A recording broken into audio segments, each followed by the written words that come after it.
안녕하세요, 시청자 여러분. DJ 고다주입니다. 오늘 여러분들께 들려드릴 사연은 남편의 아주 뻔뻔한 이혼 요구로 시작됩니다. 14살이나 어린 여대생과 바람이 난 남편이 어느 날 제게 이혼 합의서를 들이밀더군요. 그러면서 아주 관대한 척 위자료 대신 지금 우리가 살고 있는 5억짜리 전셋집 보증금을 제게 전부 넘기겠다고 생색을 냈습니다. 자기는 가방 하나만 들고 맨몸으로 나가겠다면서요. 그 가증스러운 얼굴을 보며 저는 화를 내거나 우는 대신 아주 조용히 미소를 지었습니다. 그리고 순순히 남편이 내민 그 합의서에 도장을 찍어주었죠.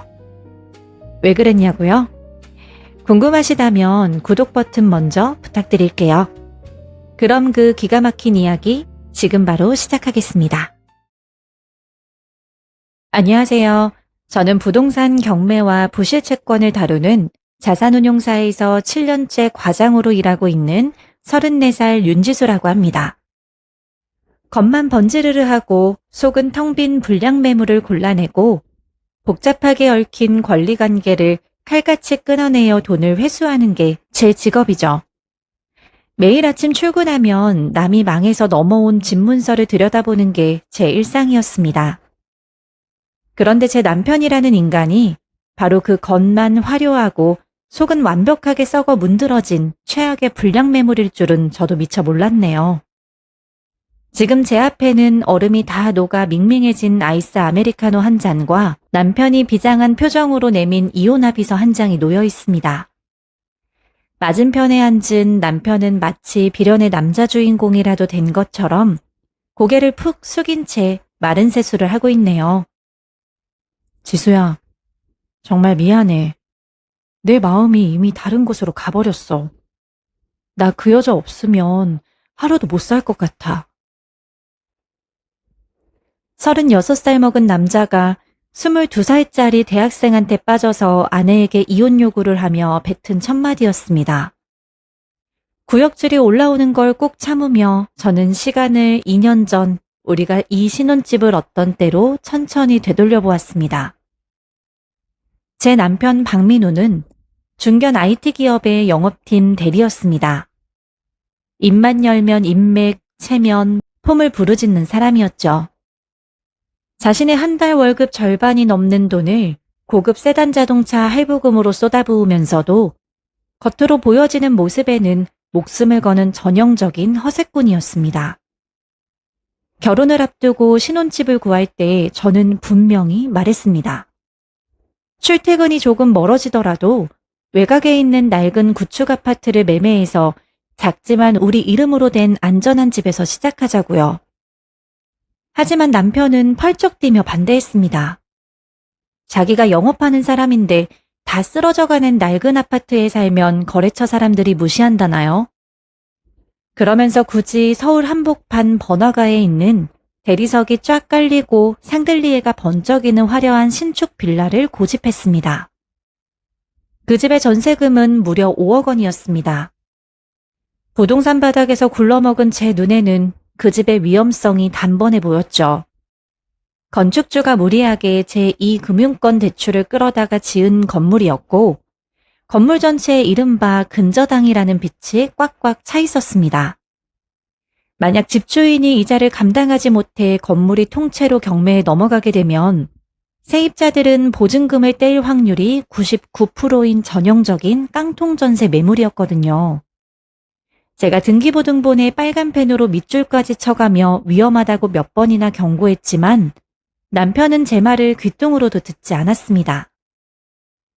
여보, 당신은 직업병이야, 직업병. 너무 꽉 막혀서 탈이라니까. 요즘 세상에 빚 없이 지은 신축 건물이 어딨어? 집주인이 이 근방에 건물만 세 채인데 설마 망하겠어? 내 안목 믿고 그냥 도장 찍어. 당신 친구들 집에 와서 기죽지 않게 해줄게. 결국 남편은 자기 고집대로 기어이 그 집을 전세로 계약했습니다. 자신의 마이너스 통장과 직장인 신용대출까지 영혼까지 끌어모아 2억 원을 마련했고 나머지 3억은 은행에서 전세자금 대출을 받았죠. 저는 그 집에 단 1원도 보태지 않았습니다. 대신 제가 결혼 자금으로 모아둔 현금 2억은 아주 안전한 제 명의의 우량 주식과 예금으로 꽁꽁 묶어두었죠. 남편은 제가 돈을 안 보탠다며 섭섭한 티를 팍팍 냈지만 저는 언제 터질지 모르는 시한폭탄 같은 불덩이에 제 피 같은 돈을 던져 넣을 만큼 어리석지 않았습니다. 그렇게 살 얼음판을 걷듯 위태롭게 시작된 결혼 생활이 2년을 꽉 채워갈 무렵이었습니다. 남편의 행동이 눈에 띄게 달라지기 시작했죠. 거래처 접대가 있다며 밤 12시를 넘겨 술 냄새를 풍기며 들어오는 날이 잦아졌습니다. 주말이면 꼬박꼬박 조기축구를 간다며 아침 일찍 나갔는데 돌아온 남편의 차 안에서는 한 번도 맡아본 적 없는 싸구려 복숭아향 향수 냄새가 진동을 했습니다. 평소에는 거들떠보지도 않던 아이돌들이 입는 통 넓은 바지와 유치한 캐릭터 티셔츠를 사 모으기 시작하더군요. 거울 앞에서 열심히 왁스를 바르며 어떻게든 어려 보이려고 발악하는 36살 아저씨의 모습이 참 꼴사나웠습니다. 결정적인 증거를 잡은 건 남편이 샤워하러 들어간 사이 거실 소파에 아무렇게나 벗어둔 남편의 외투 주머니를 정리할 때였습니다. 주머니 속에서 꼬깃꼬깃 뭉쳐진 영수증 하나와 작은 사진 한 장이 툭 떨어졌죠. 영수증은 대학가 근처에 아주 저렴한 파스타 가게에서 2인분을 결제한 내역이었습니다. 그리고 그 사진, 요즘 젊은 친구들이 길거리에서 많이 찍는 4컷짜리 스티커 사진이 있었습니다. 사진 속 남편은 토끼 머리띠를 쓰고 교정기를 낀 앳된 여대생과 볼을 맞대고 아주 환하게 웃고 있더군요. 사진 맨 아래에는 삐뚤빼뚤한 글씨로 민호 오빠랑 100일 기념이라는 하트 모양 낙서까지 적혀 있었습니다. 그 사진을 보는 순간 심장이 철렁 내려앉거나 배신감에 눈물이 나지는 않았습니다. 오히려 머릿속에 얼음물을 끼얹은 것처럼 아주 차갑고 맑게 식어가는 기분이 들었죠. 이 멍청한 인간이 기어코 사고를 쳤구나. 저는 사진을 제 휴대폰으로 아주 선명하게 찍어두고 다시 남편의 주머니 속에 감쪽같이 넣어두었습니다. 그리고 다음 날부터 제 전공을 살려 조용히 남편의 뒤를 캐기 시작했습니다. 숨겨진 카드 결제 내역, 블랙박스 동영상 복원, 차량 하이패스 기록 조회까지 제 직업이 악성 채무자들 뒤를 쫓아 부실 채권 추적하고 숨은 재산 찾아내는 일인데 어설픈 바람둥이 하나 뒷조사하는 건 일도 아니었죠. 상대는 22살 대학생. 남편이 다니는 회사 근처 프랜차이즈 카페에서 주말 알바를 하던 학생이었습니다. 남편은 자기가 능력 있는 미혼의 벤처 사업가인 척 그 어린 학생을 감쪽같이 속여가며 만나고 있더군요. 결정적인 사건은 어느 토요일 오후에 벌어졌습니다. 저는 일부러 평범한 트레이닝복 차림에 모자를 푹 눌러 쓰고 남편이 다닌다는 그 프랜차이즈 카페에 손님인 척 들어갔습니다. 카운터에 서 있던 상간녀는 저를 알아보지 못한 채 밝은 목소리로 아이스 아메리카노 한 잔을 내려주더군요. 제가 구석자리에 앉아 노트북을 펴는 척하고 있는데 마침 교대 시간이 되어 들어온 동료 알바생이 그녀에게 다가가 물었습니다. 언니, 요즘 그 오빠랑은 잘 만나요? 인스타 보니까 완전 능력자던데. 상간녀는 얼굴이 발그레해지며 신이 나서 대답했습니다. 완전 대박이야. 이번에 강남에 오피스텔도 얻어준대. 자기가 벤처 회사 대표라 좀 바쁘긴 한데 그래도 나한테 얼마나 잘해주는지 몰라. 요즘엔 결혼 이야기까지 슬슬 나오고 있다니까. 헐, 대박. 근데 나이 차이 많이 난다며. 많이 차이 나긴 하는데 뭐 어때. 능력 있으면 됐지. 우리 오빠 미혼이고 완전 성실해. 저는 커피잔을 쥔 손에 힘을 꾹 주며 그 대화를 하나도 빠짐없이 휴대폰 녹음 어플에 담았습니다. 미혼이라 믿고 있는 상간녀의 순진함과 결혼까지 운운하며 여자를 안심시킨 남편의 뻔뻔함. 이 짧은 대화 하나가 나중에 상간녀 소송에서 위자료 액수를 산정하는 데 아주 결정적인 증거가 되어주었습니다. 그렇게 모든 물증을 완벽하게 모아두고 언제 이 폭탄을 터뜨릴까 조용히 타이밍을 재고 있던 참에 남편이 먼저 이혼 합의서를 내민 겁니다. 여보, 내가 유책 배우자니까 위자료 넉넉하게 줄게. 지금 우리가 살고 있는 이 집 전세금 5억이잖아. 내 신용대출 섞여 있긴 하지만 그거 당신이 다 가져. 명의 넘겨줄게. 나 진짜 가방 하나만 들고 맨몸으로 나갈 거야. 당신이 이 번듯한 집에서 편하게 살았으면 좋겠어.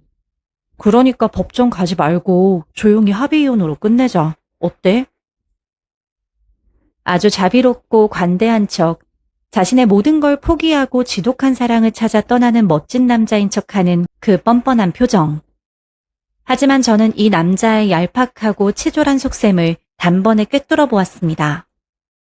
자신이 띠동갑도 훌쩍 넘는 어린 대학생과 바람 피운 걸 제가 법정으로 끌고 가서 상간녀 소송까지 걸어버리면 그 여대생에게 유부남이라는 사실이 들통나고 회사에도 불륜남으로 소문날까봐 너무나 두려웠던 겁니다. 그래서 이 화려한 전셋집 5억을 미끼로 툭 던져 제 입을 완벽하게 막고 조용히 떨어져 나가게 하려는 심산이었죠. 하지만 남편은 아주 결정적이고 치명적인 사실 하나를 모르고 있었습니다. 불과 일주일 전 제 회사 팩스로 이 집 건물에 법원 경매 개시 결정문이 정식으로 날아왔다는 사실을요. 네, 맞습니다. 집주인이 결국 그 무리한 대출이자를 막지 못해 야반도주를 했고 이 건물은 통째로 법원 경매에 넘어가게 되었습니다. 워낙 빚이 많은 건물이라 경매로 헐값에 팔려가면 세입자인 우리는 전세보증금을 단 한 푼도 배당받지 못합니다. 오히려 당장 몇 달 뒤면 짐을 싸서 길바닥으로 쫓겨나야 하는 그야말로 속이 텅 빈 깡통 그 자체였죠. 저는 그 경매 통지서를 우편함에서 남편보다 먼저 가로채서 제 사무실 서랍 깊숙한 곳에 꽁꽁 숨겨두었습니다. 남편은 매일 밖에서 어린 여자애와 꽁냥거리며 돌아다니느라 집안의 우편함 한번 제대로 확인하지 않았으니까요. 이 멍청하고 한심한 인간은 자기가 지금 제게 5억이라는 어마어마한 거금을 턱 안겨주며 선심을 쓰는 줄 알고 저렇게 어깨에 힘을 주고 있는 겁니다. 자신이 평생 피땀 흘려 떠안아야 할 5억짜리 휴지 조각과 끔찍한 빚더미를 저에게 던지고 도망치는 줄도 모르고요. 저는 애써 떨리는 손을 연기하며 눈물이 고인 척 눈을 감았습니다. 그리고 최대한 애처롭고 미련이 남은 목소리로 대답했죠. 당신 정말 나한테 이 집 전세금 다 양보할 거야? 나중에 딴말하기 없기야. 남편은 제가 미끼를 덥석 물었다고 확신한 듯 입꼬리를 실룩이며 고개를 강하게 끄덕였습니다. 당연하지. 남자가 한 입으로 두 말 하겠어? 이 집 보증금 5억 당신 다 가져. 서류에 도장만 찍어줘. 저는 아주 천천히 조용히 펜을 들어 남편이 내민 합의서에 제 이름 석자를 또박또박 적었습니다. 인감도장을 꾹 누르는 그 짧은 순간 제 가슴에서는 차가운 칼날 하나가 아주 날카롭게 벼려지는 느낌이 들었습니다. 그래, 네가 그렇게 폼 잡으며 원한다면 이 깡통전셋집 기꺼이 내가 받아줄게. 대신 네가 진짜로 뒤에 숨겨둔 그 알짜배기 재산들은 내 전공을 살려서 아주 깔끔하게 다 털어낼 거야. 네가 목숨처럼 사랑한다는 그 어린 여자애와 함께 한겨울 길바닥에 나앉는 기분이 어떤 건지 내가 완벽하게 가르쳐줄게. 합의서에 제 인감도장이 찍히는 순간 남편의 입꼬리는 주체할 수 없이 찔룩거렸습니다. 억지로 슬픈 척 미안한 척 표정을 꾸며내려 애썼지만 그 가벼운 얼굴 근육마저 통제하지 못하는 얄팍하고 천박한 사람이었죠. 도장이 찍힌 서류를 품에 안은 남편은 그날 밤부터 마치 기다렸다는 듯이 짐을 싸기 시작했습니다. 이혼 숙려 기간이 한 달이나 남았는데도 단 하루도 이 낡은 결혼 생활에 머물고 싶지 않다는 태도였습니다. 저는 소파에 가만히 앉아 콧노래까지 흥얼거리며 명품 옷과 한정판 신발들을 대형 트렁크에 쓸어 담는 남편의 뒷모습을 구경했습니다. 우리가 함께 쓰던 낡은 물건들이나 저와 찍은 사진들은 쓰레기통에 거침없이 처박히더군요. 남편은 마지막으로 현관문을 나서며 저에게 이 넓은 집에서 혼자 지내게 미안하다는 역겨운 인사를 남기고는 미련 없이 뒤돌아 떠났습니다. 쾅 하고 현관문이 닫힌 뒤 혼자 남은 거실은 묘하게 고요하고 평화로웠습니다. 저는 곧바로 창문을 모두 열어 환기를 시키고 남편이 머물던 공간에 소독제를 듬뿍 뿌렸습니다. 불결하고 멍청한 흔적들을 제 공간에서 완벽하게 지워내고 싶었거든요. 그리고 책상 앞에 앉아 제 전공 분야인 숫자와 서류의 세계로 본격적으로 뛰어들었습니다. 남편은 자기가 5억 원이라는 엄청난 전세 보증금을 제게 넘겼으니 자신의 의무는 끝났고 저는 평생 그 은혜에 감사하며 살 거라고 착각하고 있을 겁니다. 하지만 남편이 간과한 아주 치명적인 사실이 있었습니다. 그 5억 원 중 3억 원은 남편 본인의 이름으로 받은 은행의 전세자금 대출이었습니다. 남편은 저에게 보증금 반환 권리를 넘겼다며 서류를 꾸몄지만 은행의 3억 원 대출금 상환 의무는 여전히 남편 박민우 본인에게 그대로 남아있다는 사실을 깡그리 무시한 거죠. 집주인이 망해서 건물이 경매로 넘어가면 은행은 떼인 대출금 3억 원을 회수하기 위해 원래 대출자인 제 남편의 목을 사정없이 조르기 시작할 겁니다. 남편의 월급 통장은 즉시 압류될 것이고 그의 모든 금융거래는 정지가 되겠죠. 저는 그저 이 깡통 전셋집에서 조용히 제 짐을 빼서 안전하게 제 집으로 이사만 가면 그만입니다. 남편이 던져준 5억이라는 미끼는 사실 남편 스스로의 목을 매달 아주 튼튼하고 끔찍한 동아줄이었던 셈입니다. 하지만 저는 이 정도로 남편을 놔줄 생각이 없었습니다. 남편이 저를 속이고 뒤로 빼돌린 알짜배기 진짜 재산들을 하나도 빠짐없이 찾아내어 바닥까지 싹싹 긁어낼 작정이었으니까요. 저는 자산운용사에서 악성 채무자와 부실 채권을 추적하던 그 서늘한 감각을 되살려 남편의 돈줄을 파헤치기 시작했습니다. 결혼 생활 내내 남편은 저 몰래 주식과 가상화폐 투자를 하고 있었습니다. 제가 예전에 남편의 노트북에 동기화해둔 클라우드 기록을 통해 확인해 보니 남편이 그동안 굴려온 은닉 자산이 무려 현금 2억 원에 달하더군요. 겉으로는 생활비가 부족하다며 아내에게 징징거리던 인간이 뒤로는 거액의 비자금을 굴리고 있었던 겁니다. 남편은 이혼을 준비하면서 그 돈을 아주 치밀하게 숨겼습니다. 제 눈을 속이기 위해 본인 명의의 계좌에서 돈을 전부 현금으로 인출하거나 복잡한 가상화폐 지갑을 거쳐 세탁을 했더군요. 그 돈이 어디로 흘러갔는지는 그 어린 상간녀의 소셜미디어를 통해 아주 쉽게 확인할 수 있었습니다. 여대생의 인터넷 게시물들은 그야말로 허세와 조롱의 전시장이나 다름없었죠. 매일같이 올라오는 최고급 오마카세 식당 사진, 수백만 원짜리 명품 가방 개봉 영상들, 그리고 결정적으로 강남 한복판에 위치한 최고급 복층 오피스텔에서 찍은 야경 사진이 자랑스레 올라왔습니다. 사진 아래에는 능력 있는 벤처 사업가 남자친구가 새로 마련해준 우리만의 보금자리라며 사랑 가득한 문장들이 잔뜩 달려 있었습니다.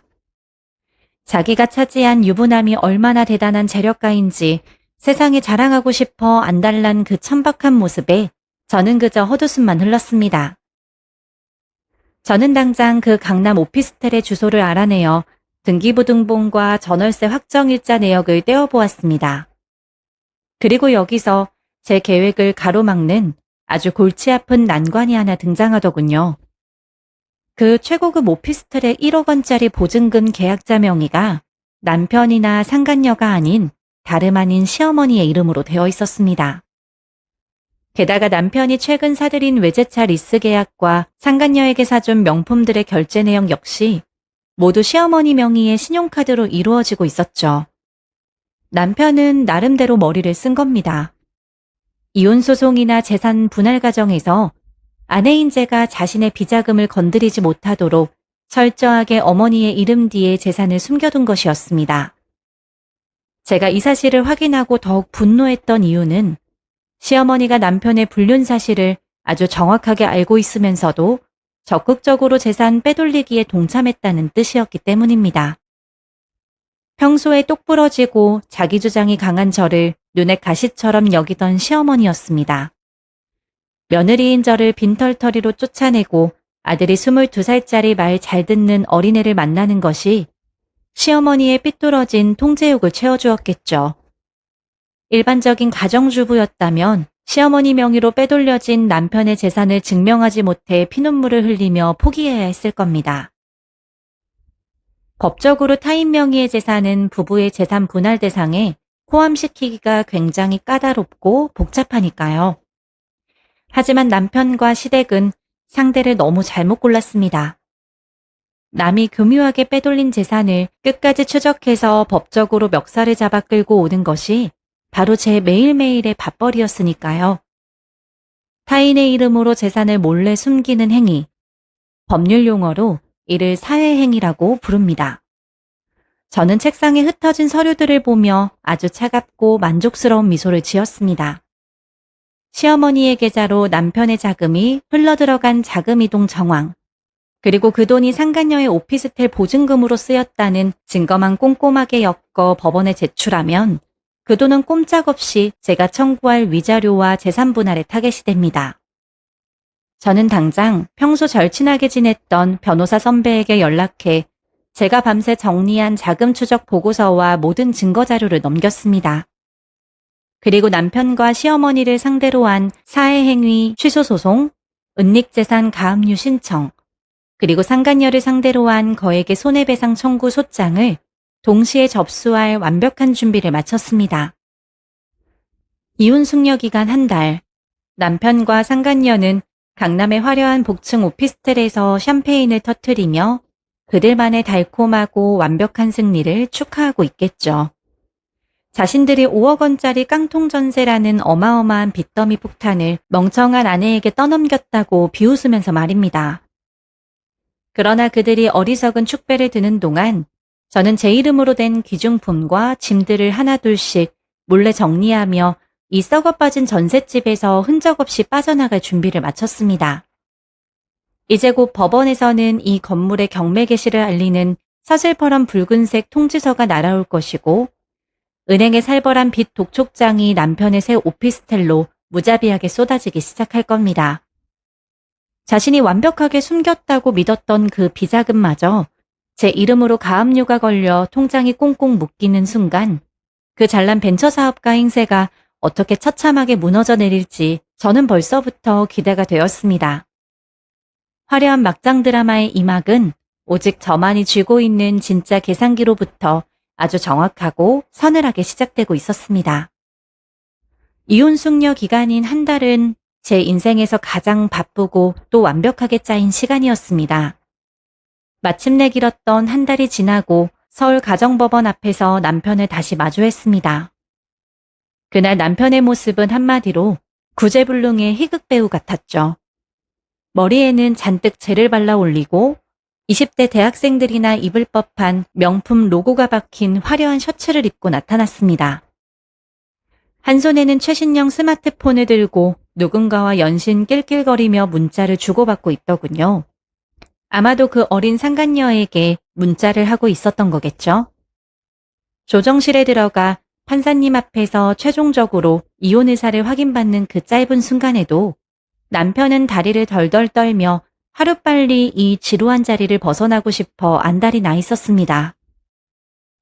양측 모두 이혼에 동의하시고 재산 분할과 위자료는 합의서대로 진행하는 것이 맞습니까?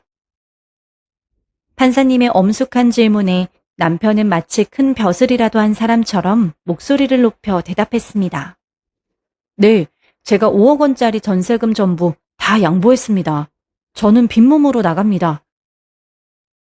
자신이 얼마나 관대하고 멋진 남자인지 판사님 앞에서도 생색을 내고 싶었던 모양입니다. 저는 그저 조용히 고개를 끄덕였습니다. 당신이 그 5억 원짜리 빚더미를 온전히 떠안은 사실을 법적으로 완벽하게 확정짓는 순간이었습니다. 법원 문을 나서며 남편은 저를 향해 비릿한 미소를 지으며 마지막 인사를 남겼습니다. 지수야, 5억 원짜리 집에서 혼자 덩그러니 남게 해서 미안해. 그래도 내 덕분에 남은 평생 집 걱정은 안 하고 살겠다. 안 그래? 잘 살아라. 그는 뒤도 돌아보지 않고 콧노래를 흥얼거리며 자신의 화려한 외제차에 올라탔습니다. 저는 멀어져가는 그 차의 배기음을 들으며 제 휴대폰을 꺼내 이삿짐 센터 팀장님께 전화를 걸었습니다. 네, 팀장님. 서류 처리 방금 끝났습니다. 지금 바로 그 빌라로 가셔서 제 짐 싹 빼주시면 됩니다. 저는 이미 지난 한 달 동안 회사 근처에 보안이 아주 철저하고 깔끔한 소형 아파트를 제 이름으로 매매해둔 상태였습니다. 물론 제가 7년간 악착같이 모아둔 제 순수 자금으로 말이죠. 그날 오후 저는 5억짜리 깡통 전셋집에서 제 흔적을 단 하나도 남기지 않고 완벽하게 비워냈습니다. 그리고 주민센터에 들러 제 주민등록 전입신고까지 새 집으로 깔끔하게 옮겼죠. 세입자가 전입신고를 빼버리는 순간 은행은 그 집의 권리 변동을 즉각적으로 눈치채게 됩니다. 제가 던진 첫 번째 도미노가 아주 경쾌한 소리를 내며 쓰러지는 순간이었습니다. 그리고 정확히 3일 뒤 남편과 시댁 식구들이 샴페인을 터뜨리며 놀고 있던 그 화려한 성벽에 거대한 폭탄들이 동시다발적으로 떨어지기 시작했습니다. 가장 먼저 터진 폭탄은 은행의 기한 이익상실 통보였습니다. 남편이 전세자금 대출로 빌린 3억 원. 은행은 건물에 경매가 게시되었다는 사실과 세입자인 제가 짐을 빼고 나갔다는 사실을 확인하자마자 남편에게 대출금 3억 원을 즉각 전액 상환하라는 통보를 날렸습니다. 남편은 이자가 밀린 것도 아닌데 왜 갑자기 원금을 갚으라고 하냐며 은행에 따졌겠죠. 하지만 대출 건물이 경매로 넘어가면 담보 가치가 사라지기 때문에 은행은 즉시 원금을 회수하는 절차에 들어갑니다. 남편이 3억 원을 당장 갚지 못하자 은행은 지체 없이 남편의 급여 통장을 압류해버렸습니다. 잘나가는 벤처 사업가 행세를 하던 남편은 하루아침에 월급 한 푼 만져보지 못하는 신용불량자 위기에 처한 겁니다. 두 번째 폭탄은 제가 미리 준비해둔 가압류와 소송장들이었습니다. 시어머니가 친구분들과 온천 여행을 가기 위해 공항에서 화려하게 카드를 긁으려던 순간 거래가 정지된 카드입니다. 라는 차가운 멘트가 울려 퍼졌습니다. 제가 시어머니 명의로 빼돌려진 남편의 자금을 추적해 법원에 사회행위 취소 소송을 걸었고 시어머니의 모든 은행 계좌에 가압류를 걸어버렸거든요. 하지만 진정한 하이라이트는 상간녀에게 떨어진 세 번째 폭탄이었습니다. 어린 상간녀가 강의를 듣고 있던 대학교 학과 사무실로 그리고 주말에 일하던 프랜차이즈 카페로 아주 두툼하고 무거운 내용 증명과 소장이 동시에 날아들었습니다. 소장에는 그녀가 만난 남자가 미혼의 벤처 사업가가 아니라 36살의 빚쟁이 유부남이라는 사실, 그리고 그녀가 자랑스럽게 올린 명품과 오피스텔 사진들이 불륜의 명백한 증거로 아주 컬러풀하게 첨부되어 있었죠. 위자료 청구 금액만 무려 5천만 원이었습니다.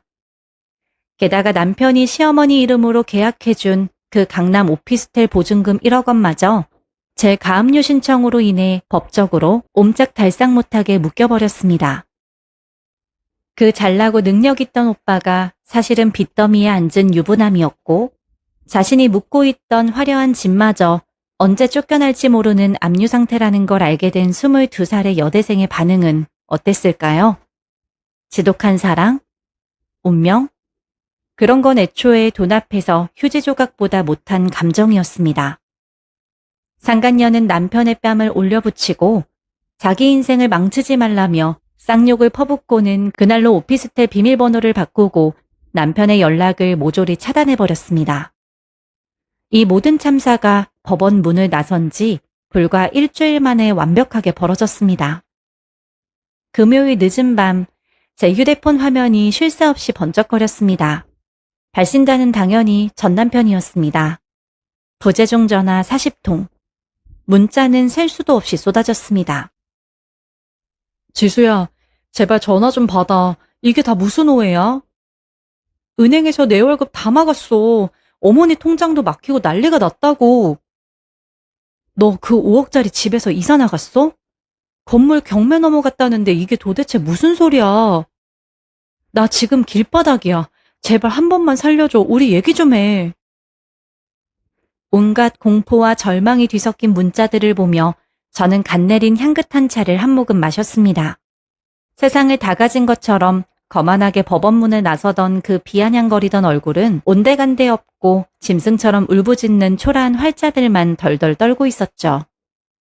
저는 알림음을 완전히 꺼둔 채 그날 밤 아주 깊고 달콤한 숙면을 취했습니다. 그가 피말리는 공포 속에서 하룻밤을 온전히 지옥처럼 보내길 바랬으니까요. 다음 날 아침 10시, 저는 여유롭게 브런치를 먹으며 61번째 걸려온 남편의 전화를 천천히 귀에 가져다 댔습니다.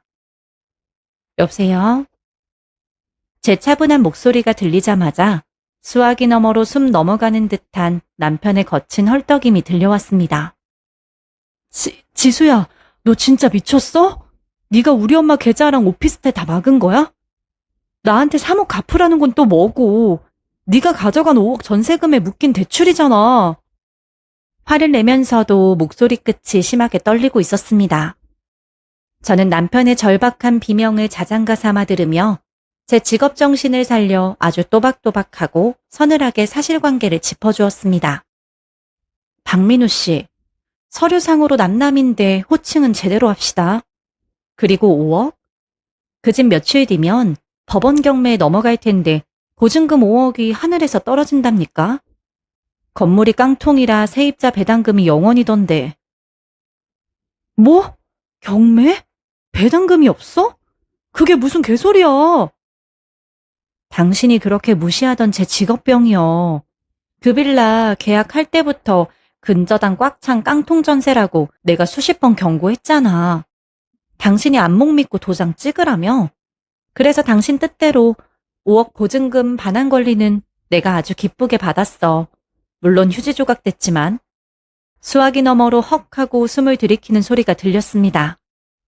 저는 자비 없이 남은 진실을 마저 꽂아 넣었습니다. 그런데 어쩌지? 5억 반환 권리는 내 거지만 은행에서 당신 이름으로 빌린 대출금 3억을 갚아야 할 의무는 여전히 박민우 씨 당신 거거든. 은행이 나한테 돈 갚으라고 하겠어? 돈 빌린 당신 급여 통장부터 압류하는 게 당연한 상식이지? 너 다 알고 있었지? 나한테 집 넘길 때부터 계획한 거지? 이 독사 같은 년. 남편이 짐승처럼 악을 썼지만 저는 눈 하나 깜짝하지 않았습니다. 오히려 차가운 얼음처럼 목소리를 낮춰 대답했습니다. 독사는 어머니 이름으로 2억이나 빼돌려서 어린애한테 오피스텔 얻어준 당신이 독사지. 꼬리가 너무 길어서 다 밟혔어. 사회행위 취소 소송 걸렸으니까 그 2억 내가 위자료랑 재산분할로 1원도 안 빼놓고 다 털어갈 거야. 지수야 제발. 나 그 애한테 차이고 당장 잘 곳도 없어. 나 신용불량자 되면 회사에서도 잘려. 분노가 극에 달했던 남편의 목소리는 결국 비참한 구걸과 흐느낌으로 무너져 내렸습니다. 하지만 제 머릿속 계산기는 이미 완벽한 결과값을 도출한 상태였습니다. 저는 남편의 구질구질한 울음소리를 무자르듯 단호하게 끊어냈습니다. 당신이 내민 합의서에 도장 찍던 날 당신 나한테 말했지. 5억 양보할 테니 가방 하나만 들고 빈몸으로 나가겠다고. 남자가 한 입으로 두 말하면 안 되지. 축하해 박민우. 이제 진짜 빚 3억 원짜리 빈몸이 됐네.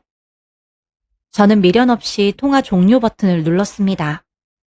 그리고 제 앞을 가로막고 있던 모든 더러운 문제들이 완전히 부서져 내리는 아주 경쾌한 파열음을 조용히 마음속으로 즐겼습니다.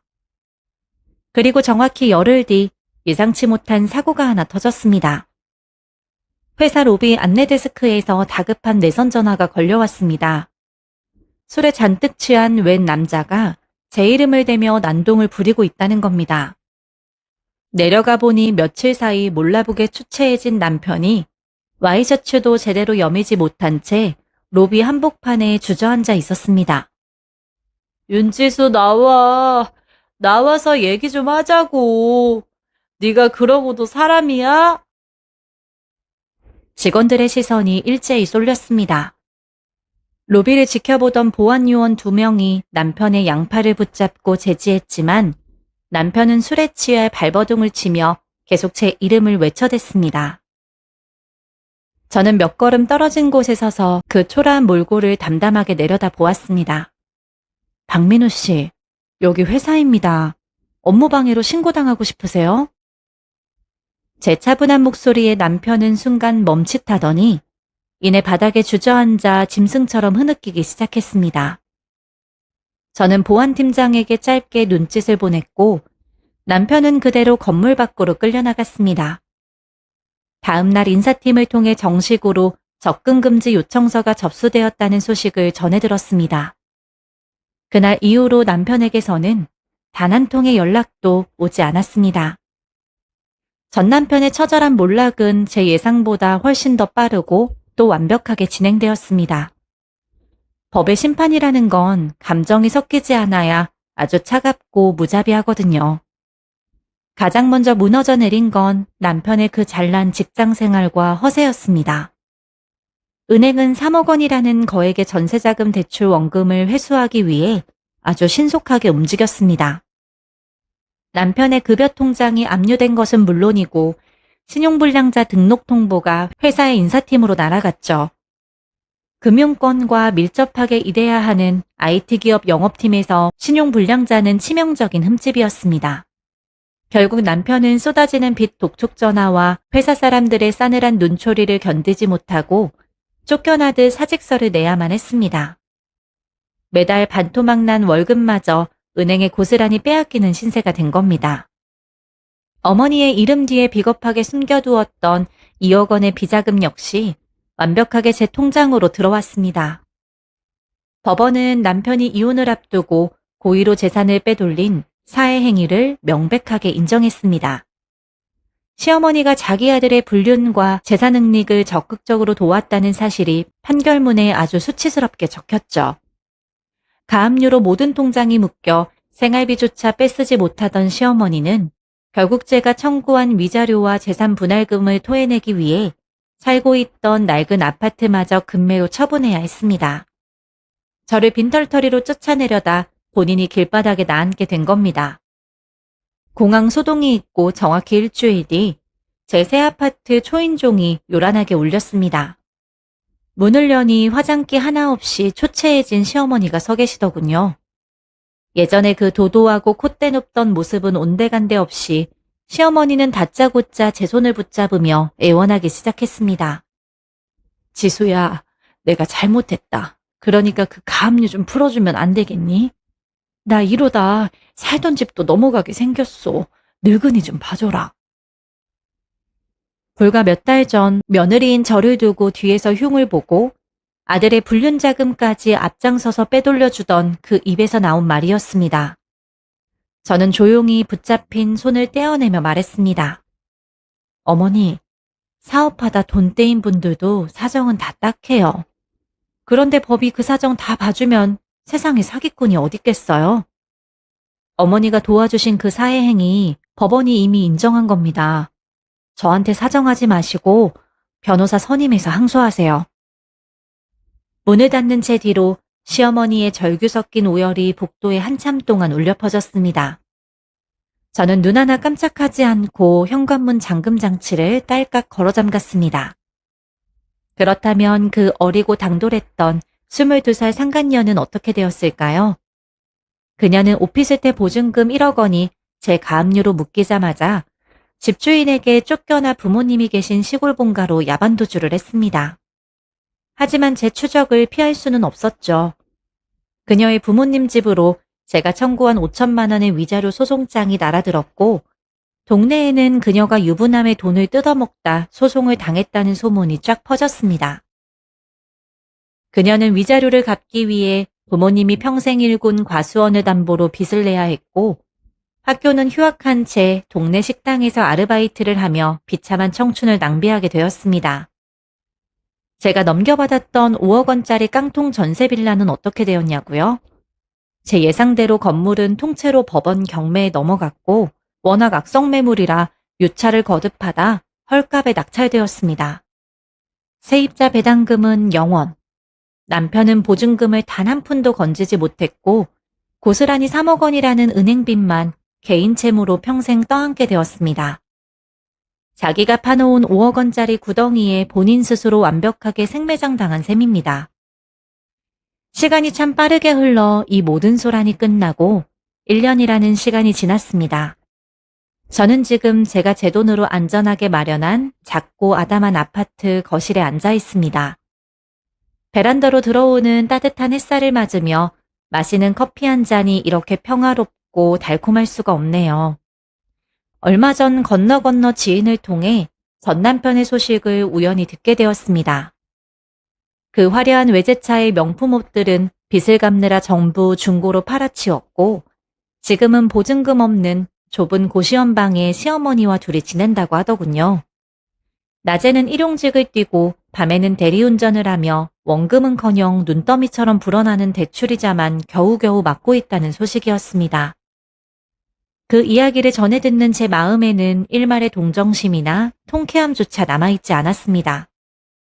그저 제 장부에서 완전히 지워진 아주 오래된 폐기문서를 떠올리는 것처럼 무감각하고 평온할 뿐이었습니다. 여러분, 세상을 살다 보면 겉만 번지르르 하고 속은 완벽하게 썩어 문드러진 불량매물 같은 사람을 만나기도 합니다. 배신감에 가슴을 치고 억울해서 피눈물을 흘릴 수도 있습니다.